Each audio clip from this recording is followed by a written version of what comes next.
بسم اللہ الرحمن الرحیم۔ زندگیاں گزار دی انہوں نے۔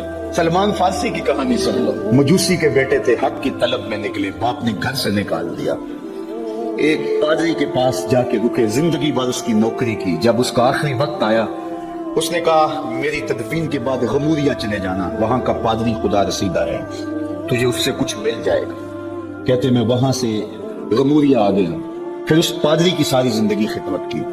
جب وہ مرنے لگا تو اس نے کہا کوئی ایسا شخص نہیں ہے جس کے پاس اب میں تجھے بھیجوں، لیکن نبی آخر الزمان کے ظہور کے لمحے آ گئے، تو یہاں سے یثرب چلا جا، وہ اس نبی کی ہجرت گاہ ہوگی، تیری زندگی سنور جائے گی، تو نے بڑی محنت کی ہے، بڑی نوکری کی ہے میری۔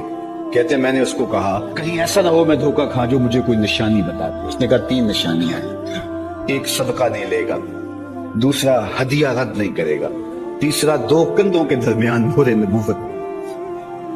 کہتے ہیں میں نے اس کی تدفین کی، یثرب کی جانب جاتے ہوئے ایک قافلے میں شامل ہو گیا، انہوں نے مجھے پکڑ کے اپنا غلام بنا لیا، لیکن میرے پہ مہربانی یہ کی کہ مجھے بیچا جا کے مدینے میں۔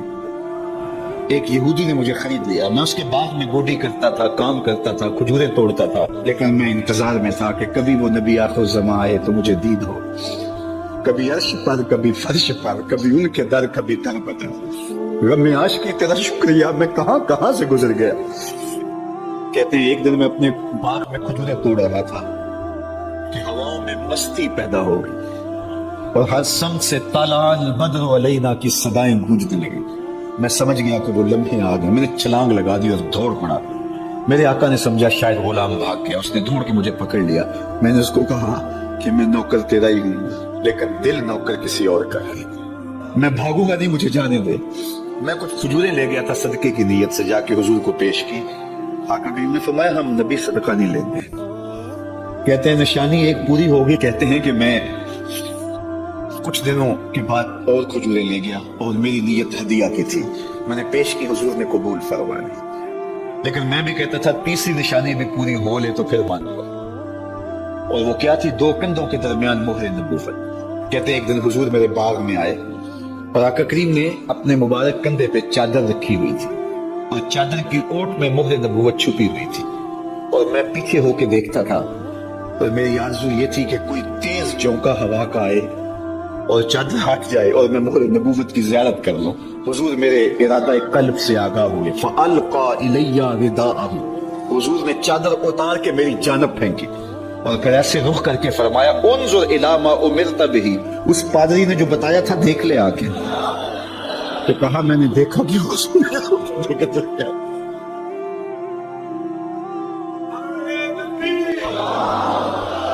شب ہجر کی سختیاں کوئی اس سے جا کے پوچھے، تیری راہ تکتے تکتے جسے صبح ہو گئی۔ ہم نے تو کوئی انتظار نہیں کیا نا، ہم نے تو کوئی دکھ نہیں سہا، ہم سوئے تھے مقدر جاگ اٹھے۔ ہمارے والد مسجد سے مولوی صاحب کو بلا لائے، انہوں نے کان میں آ کے کہا مبارک ہو تو حضور کا نوکر بن کے آیا۔ میرے والد گرامی ایک شعر جھوم کے پڑھا کرتے تھے، محمد جانے جانا ہے، پیغمبر ہو تو ایسا ہو، رسولوں کی بشارت سے مبشر ہو تو ایسا ہو، عمل توقیر کا سب کو موکر ہو تو ایسا ہو، کیا ہم کو غلام ان کا مقدر ہو تو ایسا ہو۔ میں اپنے مقدر پہ قربان نہ جاؤں، آپ اپنے مقدر پہ نثار نہ جائیں، ہمیں وہ نبی ملا جو نبیوں کا نبی، بنو سعد کے مقدر بھی جاگ اٹھے۔ اللہ اکبر، کیا وہ خوش نصیب وادیاں تھی، کیا وہ خوش بخت پہاڑ تھے بنو سعد کے، جہاں حضور نے زندگی کے ابتدائی سال گزارے۔ اللہ اکبر۔ حضرت حلیمہ سعدیہ کہتی ہیں جب میں حضور کو گھر لے گئی تو میرے گھر میں روشنیاں آ گئیں، باقاعدہ عورتوں نے کہا حلیمہ تو اتنی امیر ہو گئی ہے رات کو بھی دیا نہیں بجھاتی۔ بڑے امیر کبیر گھرانوں میں بھی رات کو لوگ دیا بجھا دیا کرتے ہیں، لیکن تو اتنی ہی امیر ہو گئی ہے کہ رات کو بھی تیرے گھر کا دیا نہیں بجھتا۔ تو حلیمہ سعدیہ نے کہا آؤ میں تمہیں بتاؤں میرے گھر میں دیا کون سا روشن۔ باقاعدہ ہم جولیوں کو بلایا، پالنے میں حضور تھے، اشارہ کر کے کہا ما کننا نحتاج الی السراج من یوم اخذناہ، جب سے یہ پیارا گھر آیا ہے میں نے سارے دیے توڑ دیے، دیے کی ضرورت نہ مشعل کی حاجت، عجب روشنی تو نے پائی حلیمہ۔ بڑی بڑی تو نے توقیر پائی حلیمہ، بنی تو محمد کی دائی حلیم۔ ما کننا نحتاج الی السراج من یوم اخذناہ، جب سے یہ پیارا گھر میں آیا ہے میں نے سارے دیے توڑ دیے۔ جہاں روشنی چاہیے ہوتی ہے حضور کو اٹھا کے اس کمرے میں لے جاتا ہے، وہاں انوار پھیل جاتی ہیں، روشنیاں پھیل جاتی ہیں، کیسے اجالے پھیلے، کیسی روشنیاں پھیلے۔ حلیمہ دا چھپر کھجوری دے تھلے، پورا بچھالے نوری مسلے، فرش تو عرش تک پہ گئی دہائی، حلیمہ نے لٹ لئی خدا دی خدائی۔ اللہ اکبر، وہ سارا دن تو صحراؤں میں گھوم لیتی تھی، اسے جب بھوک لگتی تھی لبوں کو چوم لیتی تھی۔ وقت جاگے حلیمہ سعدیہ کے کہ حضور ان کے گھر آئے۔ اللہ اکبر، جدھر سے گزرتے گئے نور پھیلتا گیا، انوار پھیلتے گئے۔ حضرت سیدہ طیبہ طاہرہ حضرت عائشہ سلام اللہ علیہا فرماتی ہیں کہ میں کچھ سی رہی تھی کہ میرے ہاتھ سے سوئی گر گئی۔ اب حضور کے گھر میں دیے میں جلانے کے لیے تیل بھی نہیں تھا، میں پریشان تھی، سوئی گر گئی، اتنے میں حضور تشریف لائے۔ حضور مسکرائے، کہتی ہے میں نے گمی ہوئی سوئی تلاش کر لوں۔ اللہ اکبر، تو یہ روشنی تھی، یہ انوار تھے۔ اللہ اکبر، اذا ضحک یتلالأ فی الجدر، جب حضور مسکراتے تھے سامنے والی دیواروں پہ عکس پڑتا تھا۔ اللہ اکبر، جب مسکراتے تھے نور پھیل جاتا تھا۔ اذا تکلم رؤیا کالنور یخرج من بین ثنایاہ، حضور کے سامنے والے دانتوں میں ہلکا سا فاصلہ تھا، اور جب آقا کریم گفتگو کرتے تھے وہاں سے نور کی کرنیں چھن چھن کے نکلتی تھی، انوار پھیل جاتے تھے۔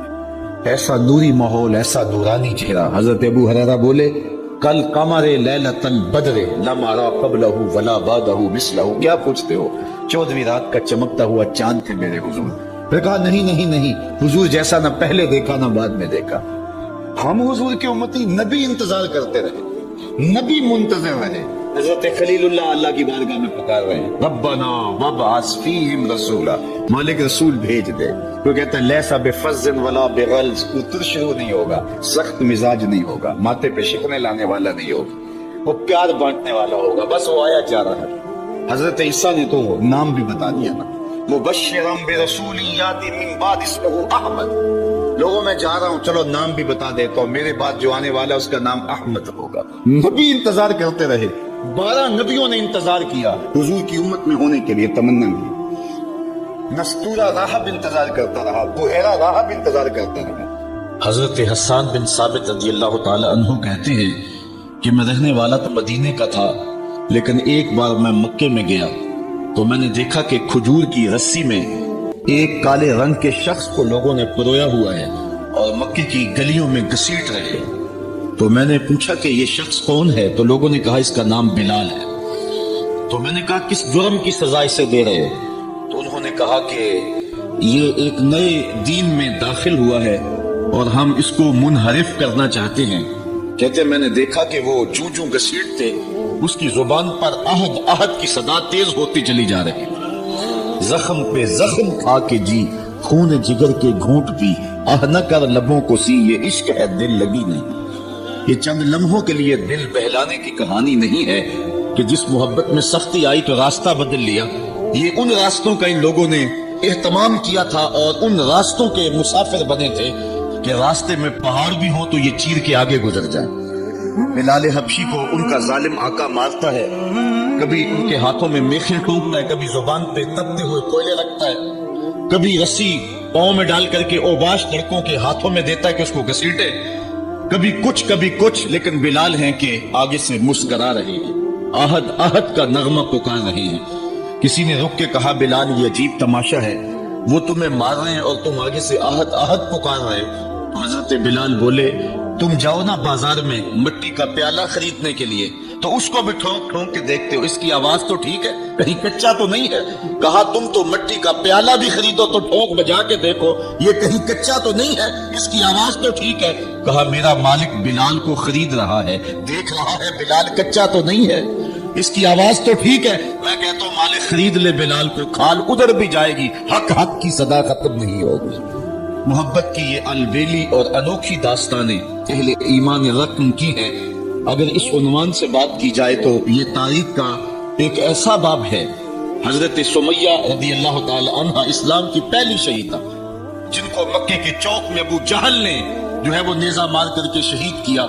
راہ خدا میں بہنے والا یہ خون تاریخ اسلام نے محفوظ کر لیا. ایک عورت کا خون تھا. اور پھر حضرت عمار ابن یاسر کے والد حضرت یاسر کو بھی شہید کیا گیا. دونوں ماں باپ شہید ہو گئے اور بیٹا پھر بھی ڈٹا ہوا ہے. کافروں نے حضرت عمار ابن یاسر کو پکڑ کے تپتی ہوئی آگ میں ڈال دیا اور انہوں نے رخ کیا حضور کے کاشانہ انور کی طرف اور آنکھوں میں آنسو امڑ آئے. تو کافر سمجھے شاید جلتی ہوئی آگ کے شعلوں سے اور بھڑکتے ہوئے کوئلوں سے ڈر گیا ہے. کہا عمار گھبرا گئے ہو, تمہیں ان تپتے ہوئے کوئلوں سے باہر نکال لیا جائے. مگر حضرت عمار مسکرا کے کہنے لگے میں ان تپتے ہوئے کوئلوں سے نہیں ڈرا, میں تو راہ تک رہا ہوں. جس محبوب کے لیے دکھ سہ رہا ہو کبھی وہ جلوہ فراز بھی تو ہو جائے گا.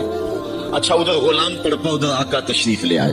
حضرت عمار ابن یاسر کے سر پہ ہاتھ رکھ کے حضور نے کہا یا نارو کونی بردم و سلامن علی عمار ابن یاسر کما کنت علی ابراہیم. اے آگ جس طرح ابراہیم پہ ٹھنڈی ہوئی تھی آج میرے عمار ابن یاسر پہ بھی ٹھنڈی ہو جائے. تو محبتوں کی یہ داستانیں بڑی دل آویز ہے. غلام کی پوزیشن اور حیثیت یہ ہے عرب میں کہ آقا کا جوتا دھوپ سے اٹھا کر چھاؤں میں رکھتا ہے تو آقا کوڑے برساتا ہے کہ تو نے مجھے پوچھا کیوں نہیں. صرف اتنا. وہ کہتا ہے جی وہ دھوپ میں پڑے تو خراب ہو جائیں گے, میں نے اس لیے چھاؤں میں رکھے. وہ کہتا تو متکبر ہو گیا, خود خود ہو گیا, تجھے اپنی اوقات یاد نہیں رہی. میرے جوتے کو میرے منہ سے بغیر تو نے ہاتھ لگایا, تیرے اندر ہمت کیسے ہوئی. یہ ہے غلام کی رسوائی. جو غلام آقا کا جوتا نہیں اٹھا سکتا تھا اب اس غلام کی حالت بدلتی ہے. دن پھرتے ہیں, حالات تبدیل ہوتے ہیں. حضور معراج سے پلٹ کے آئے اور آتے ہی بلال حبشی کو بلا کر کے کہا بلال تو کون سا نیک عمل کرتا ہے, میں نے جنت میں تیرے قدموں کی آہٹ کو سنا. کیا خیال ہے بلال فرش چھوٹ کے فراز عرش پہ نہیں چلا گیا ہوگا.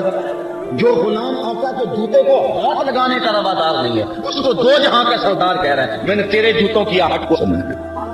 تو کہہ رہے ہیں کہ غلام کہاں سے اٹھ کے کہاں چلا گیا. آپ تاریخ پڑھیں, فتح مکہ کے دن جب حضور مکہ میں داخل ہوئے 10,000 کا لشکر حضور کے ساتھ, بڑے بڑے قریش سرنگوں ہو گئے. آقا کریم کے ساتھ ایک بچہ بیٹھا تھا جو حضور کا ردیف تھا. ردیف کہتے ہیں سواری کے پیچھے جو بیٹھتا, وہ خوشی سے پچھل رہا تھا, حضور اس کو روکتے تھے. اور آقا کریم اس قدر جھکے ہوئے تھے اللہ کے روز شکرانے میں کہ امامی کا کون اونٹنی کی کوہان کو لتے ہاتھ. اس حالت میں حضور جب داخل ہوئے تو اس اہم دن حضور کے ساتھ ایک بچہ ان کے پیچھے بیٹھا تھا. وہ بچہ کون تھا؟ نواسا تھا. تاریخ نفی میں جواب دے. کسی قریشی سردار کا بیٹا ہے, تاریخ کا جواب نفی نہیں. کسی انصاری سردار کا بیٹا ہے, تاریخ کا جواب نفی نہیں. تو پھر وہ کون تھا؟ وہ حضور کے منہ بولے بیٹے اور غلام حضرت زید بن حارثہ کا بیٹا حضرت اسامہ بن زید رضی اللہ تعالیٰ عنہ کا. فتح مکہ کے دن اس اہم موقع پہ اپنے ساتھ اس کو بٹھایا. وہ کون تھا؟ وہ غلام زادہ تھا اور دنیا کو بتایا کہ محمد عربی کی فتح غلاموں کو عزت دیتی ہے اور ان کی کامیابی اور ان کی کامرانی کا دن ہے. ایک غلام کو یوں عزت دی, دوسرے کو کعبے کی چھت پہ چڑھا دیا, کہا بلال اذان پڑھو. پھر اتنی عزت آقا نے دی کہ پھر بلال کے اذان کا انداز بھی تو وکر ہی ہوگا نا. حضرت بلال حبشی کعبہ کی چھت پہ اور حضور علیہ السلام کا باپ ملے. جب انسان اذان دینے لگتا ہے تو اس کا رخ کدھر ہوتا ہے؟ کعبے کی طرف. مؤذن کی بڑی شان ہے شریعت کیونکہ وہ تمہیں نماز کے لیے بلاتا ہے. یار مؤذن تو مؤذن رہا. ایک حدیث میں آتا ہے لا تسب الدین یوں کہ ذل الصلاۃ, کہا مرغے کو گالی نہ دیا کرو, یہ تمہیں صبح نماز کے لیے اٹھاتا ہے. جو نماز کے لیے صبح مرغ آواز لگائے تو وہ بھی محبوب بن جائے اور تمہیں اس کو بھی کبھی گالی نہ دینا. تو جو پھر تمہیں نماز کے لیے بلائے اس مؤذن کا عالم کیا ہوگا, اس کی شان کیا ہوگی. اور پھر جس مؤذن کو یہ شرف حاصل ہے کہ اس نے حضور کو سامنے دیکھ کر اذانیں پڑھی اور حضور سامنے ہوتے تھے تو کہتا تھا اشہد ان محمد رسول اللہ, تو اس کی شان اور اس کی عظمت کا عالم کیا ہوگا. تو اذان جب دے تو رخ کرتے ہیں قبلے کی طرف, اور جو کعبہ کے اندر چلا جائے وہ تو جدھر رخ کرے گا قبلہ, جو حتیم میں چلا جائے جدھر رخ کرے گا قبلہ, جو کعبہ اللہ کی چھت پہ چڑھ جائے وہ تو جدھر رخ کرے گا قبلہ. اب وہ رخ کدھر کرے گا؟ جدھر مرضی کا اپنے قبلہ ہوگا. حضرت بلال حبشی جدھر بھی رخ کر کے اذان لے دیتے ادھر ہی قبلہ ہوتا ہے. لیکن حضور طواف کر رہے ہیں اور بلال حبشی نے اذان شروع کی اور جدھر جدھر حضور جا رہے ہیں وہ رخ ادھر ادھر موڑتے چلے جا رہے ہیں.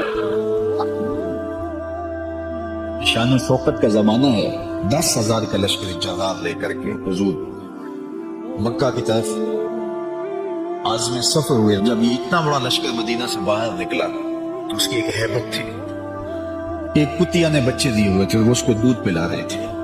حضور نے ایک صحابی حضرت جمیل بن سراقہ رضی اللہ تعالیٰ عنہ کو وہاں کھڑا کر دیا، کہا تم یہاں رک جاؤ اور سارے لشکر کے گزرنے تک تم نے یہاں موجود رہنا ہے، کوئی اس کتیا کو نقصان نہ پہنچا سکے۔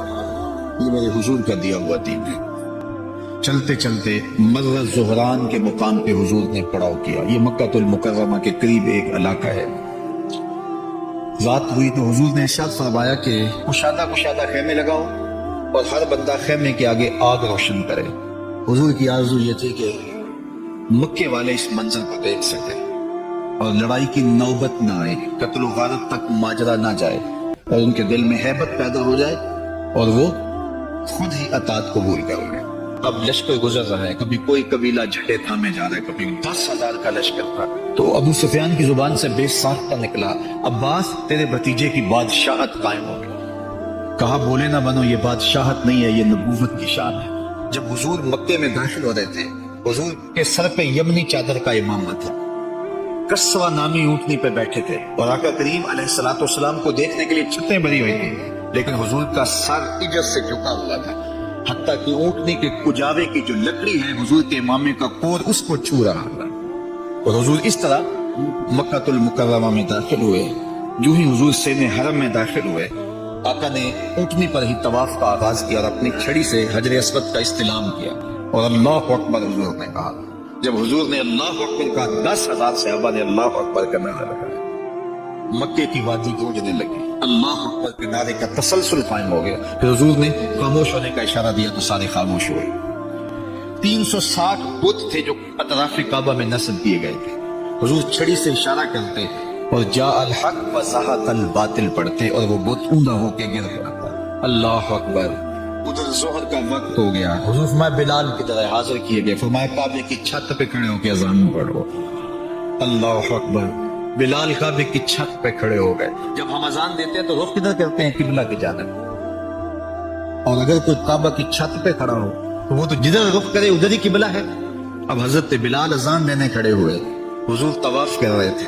اللہ اکبر۔ بلال ادھر گھومتے جا رہے ہیں جدھر حضور گھومتے چلے جا رہے ہیں۔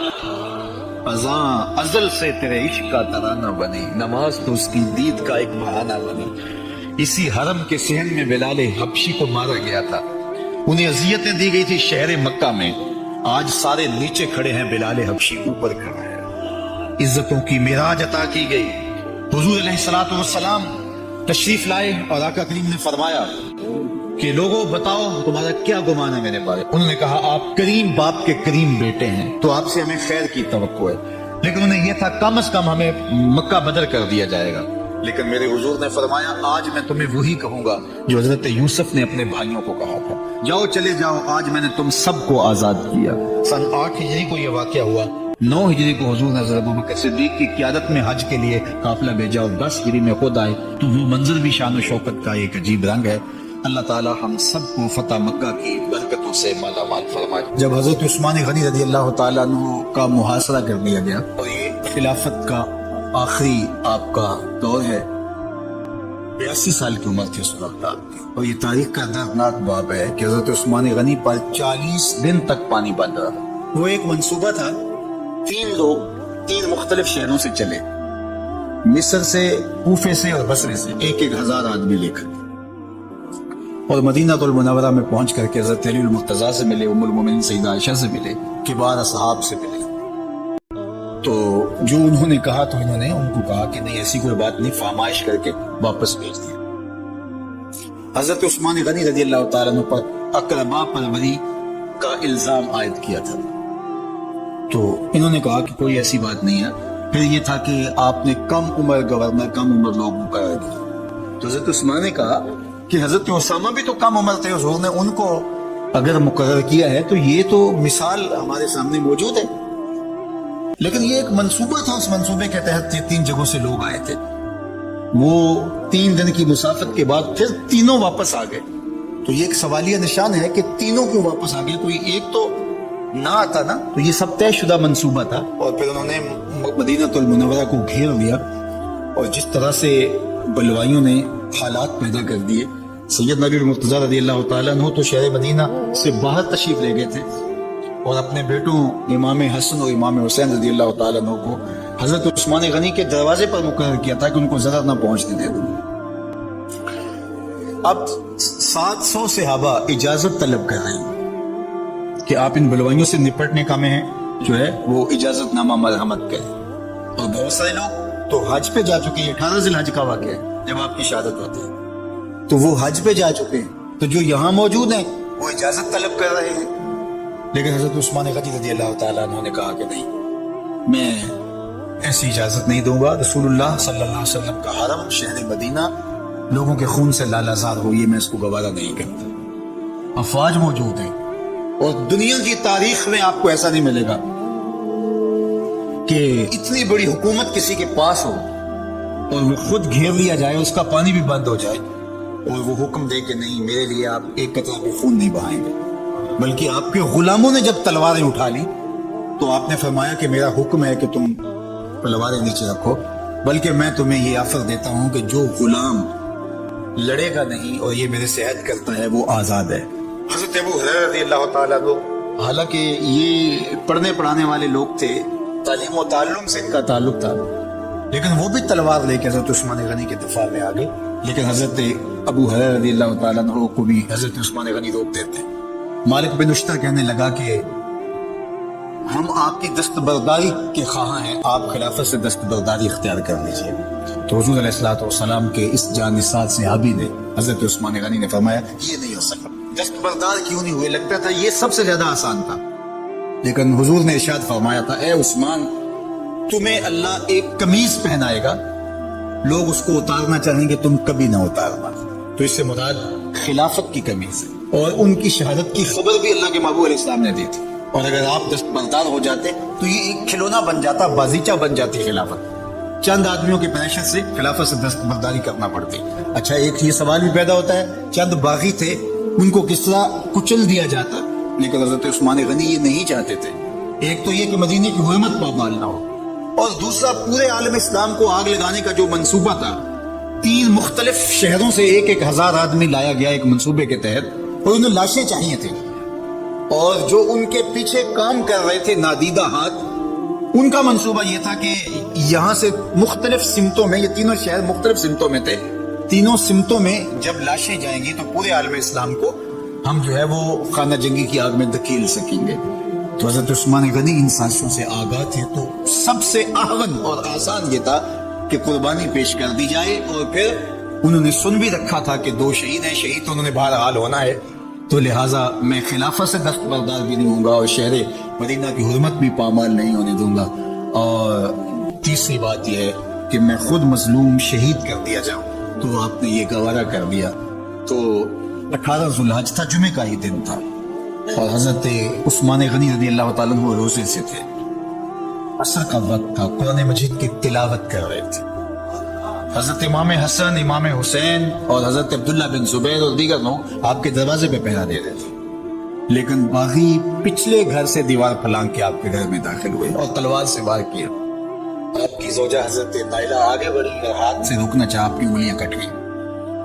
پھر دوسرا وار کیا تو حضرت عثمان غنی رضی اللہ تعالیٰ عنہ کا دایاں ہاتھ کٹ کے دیا گیا. حضرت عثمان غنی رضی اللہ تعالیٰ عنہ نے افسوس کیا اور کہا کہ تم نے وہ ہاتھ کاٹ دیا جس سے میں وحی کی کتابت کیا کرتا تھا. پھر اس کے بعد آپ پر 9 وار کیے گئے اور آپ کو شہید کر دیا گیا, اور آپ کا خون قرآن مجید پڑھتے ہوئے اس آیت پہ گرا, فَسَيَكْفِيكَهُمُ اللَّهُ وَهُوَ السَّمِيعُ الْعَلِيمُ. تو حضرت عثمان غنی رضی اللہ تعالیٰ عنہ مظلوم شہید کیے گئے, بھوکے اور پیاسے شہید کیے گئے, ظلمن شہید کیے گئے. حضرت عبداللہ بن عمر رضی اللہ تعالیٰ عنہ فرماتے ہیں کہ حضور فتنوں کا ذکر کر رہے تھے کہ فتنے ہوں گے, بہت بڑے فتنے ہوں گے. تو ایک شخص نے چادر اوڑی ہوئی تھی اور وہ مجلس واعظ کے قریب سے گزرا جہاں حضور کچھ ارشاد فرما رہے تھے. تو آقا کریم نے اشارہ کر کے کہا اس دن یہ شخص حق پہ ہوگا. عبداللہ بن عمر کہتے ہیں کہ میں اٹھا اور جا کے دیکھا تو وہ حضرت عثمان تھے.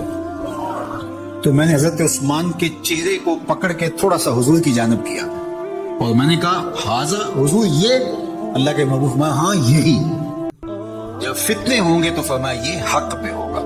تو حضرت عثمان غنی رضی اللہ تعالیٰ عنہ حق کی راہوں کے مسافر, جنہیں حضور کی زبان سے شہید کہا گیا, اور شہید کسی کا انجام ہوتا ہے.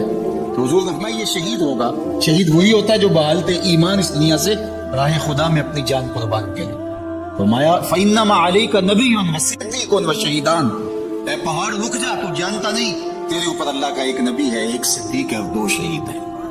تو حضرت عثمان غنی رضی اللہ تعالیٰ عنہ عظمتوں کے مینار، اللہ اکبر. تو یہ حضرت عثمان غنی رضی اللہ تعالیٰ عنہ کا یہ کارنامہ تھا کہ آپ نے اپنی جان پیش کر کے امت کو جو ہے وہ فتنوں سے محفوظ کر لیا اور امت کو بچا لیا.